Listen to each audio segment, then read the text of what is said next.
heartbreaking. I think for me, as a physiotherapist working within the NHS, I had some insight to the journey that lie ahead. I'd seen patients with motor neuron disease, had treated them, as a junior physiotherapist back on the respiratory wards.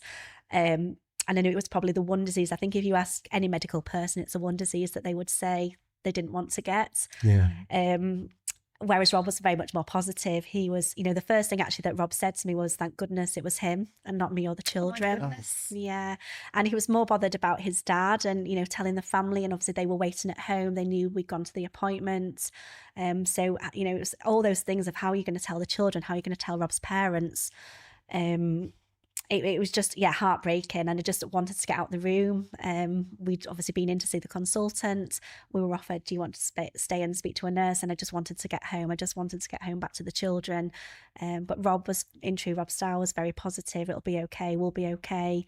His first thought was for me and the children. Yeah. And life was so perfect up to that point, and suddenly life looked very different. Just in one second. Mm-hmm.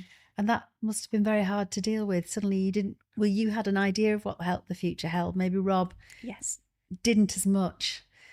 And that must have been very hard for you. It was. And I think having that insight definitely didn't help initially. I think it helped later on. But I think initially, it was simple things. I go to the cash machine. I couldn't remember my PIN number. I would break down. I would just be in the middle of town and just burst into tears, and just not sleeping and loss of appetite. It was really difficult. Those first couple of weeks were really difficult just to get your head around that this was happening, and how are we going to tell the children? It was just before Christmas, just before Jackson's first birthday. Those conversations are really difficult, and nobody prepares you. Nobody expects to have to tell the children that the dad's got a life-limiting illness, and he's not going to be around as long as we wanted him to be.